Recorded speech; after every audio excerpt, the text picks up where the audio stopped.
Imagine building the most dominant phone company in the world, a company so big, so untouchable, it sold more phones than all of its competitors combined. If you had a phone in the early 2000s, there's a good chance it was a Nokia. That ringtone? Iconic. The design? Unmatched. The reliability? Legendary. These phones were everywhere, in classrooms, offices, construction sites, even war zones. They weren't just popular, they were part of culture. And in 2007, right before smartphones changed everything, Nokia's market value was around $150 billion, making it one of the most valuable tech companies on Earth at the time. So, how does a company go from that to what it is today? What happened behind closed doors? What did they see coming? And what did they miss completely? Because here's the thing, Nokia didn't just lose market share. They lost the future. And not because they were underfunded or outgunned, but because they didn't think they could lose at all. This isn't just a business case study, it's a warning. And once you hear the full story, you'll realize just how fast everything can change. To understand Nokia's fall, you have to understand just how dominant they were and how they got there. Nokia didn't start as a tech company. It was founded in 1865 in Finland as a paper mill. Over the next century, it expanded into rubber, cables, and electronics. By the 1980s, Nokia had merged with several Finnish industrial companies and became a massive corporate group involved in everything from tires to televisions. But in the 1990s, they made their big bet: mobile phones. While other companies focused on pagers and car phones, Nokia went all in on small, portable devices that anyone could use. They predicted phones would become everyday tools, not luxury items. That prediction changed everything. Models like 2110 and later the iconic 3310 became global hits. The 3310 alone sold over 126 million units. The phones were simple, reliable, and built to last. Nokia also developed its own software, like Series 40 and Symbian, which powered millions of devices around the world. By the early 2000s, Nokia was untouchable. They had over 40% of the global mobile phone market. Their devices were in every country, every pocket, and every backpack. In many places, people didn't say phone, they said Nokia. It was one of the most impressive runs in tech history, but what made Nokia great was also what would blind them to what came next. In January 2007, Steve Jobs introduced the iPhone, a sleek, all-screen device with a 2-megapixel camera, a full web browser, and a multi-touch display. It looked futuristic, but not everyone was impressed. Inside Nokia, the response was dismissive. They believed they already had better phones. Nokia devices already featured cameras, supported mobile internet, and ran on Symbian, the world's most widely used mobile operating system at the time. To them, the iPhone seemed underpowered and overpriced. But what Nokia failed to see was that Apple wasn't competing on specs.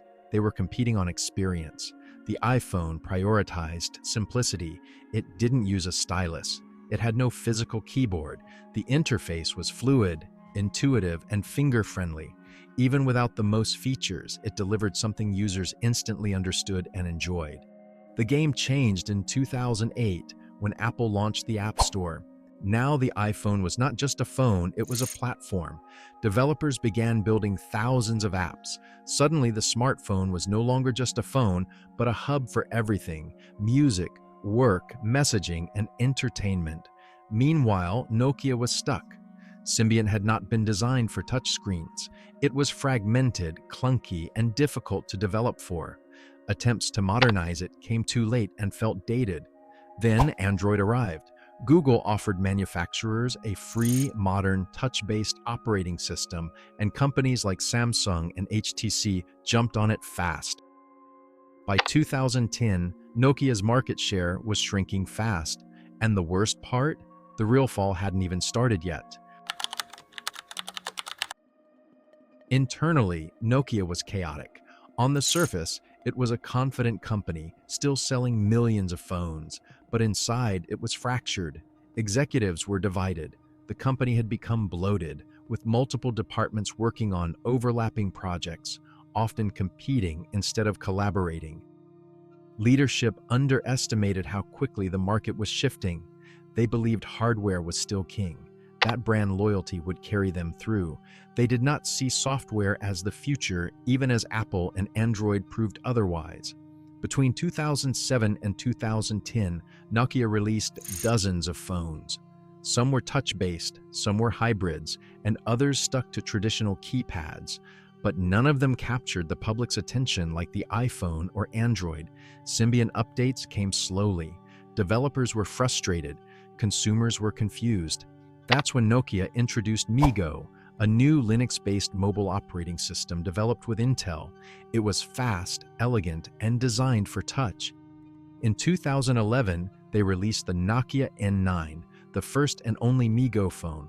Critics loved it. Reviewers praised its swipe-based interface and fresh design. But the timing was fatal. Just before the N9's release, Nokia's new CEO, Stephen Elop, had already made a deal with Microsoft. The N9 was dead on arrival. Nokia had already decided its future lay elsewhere, even if that future was a gamble.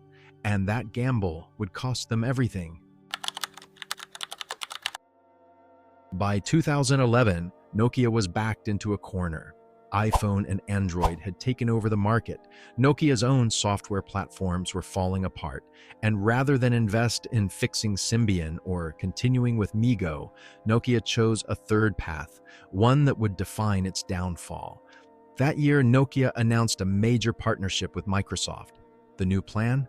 Nokia would adopt Windows Phone as its exclusive mobile operating system. Symbian and MeeGo were officially dead. The idea was bold. Microsoft would provide software. Nokia would handle hardware.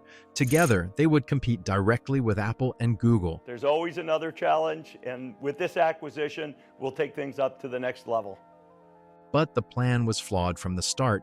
Windows Phone was elegant, but lacked features and had very few apps. Developers had little incentive to build for it. Consumers didn't understand it. And most importantly, Microsoft and Nokia were far behind. Apple and Android were already entrenched, with massive ecosystems and loyal users. Nokia spent billions trying to make Windows Phone a success. Devices like the Lumia series were well built and often praised for their cameras, but the operating system held them back. No matter how good the hardware was, the lack of app support made them hard to sell. In 2013, Microsoft bought Nokia's entire phone division for $7.2 billion. But even that wasn't enough. Within 2 years, Microsoft wrote off the acquisition as a failure and laid off thousands of former Nokia employees. The mobile dream was officially over. Nokia's legacy had been sold, and it wasn't coming back.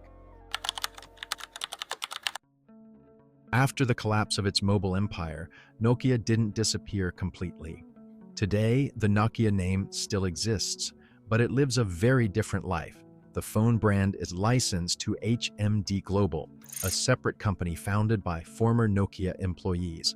They make budget and mid-range Android phones under the Nokia name, but the original Nokia has no real stake in those devices anymore.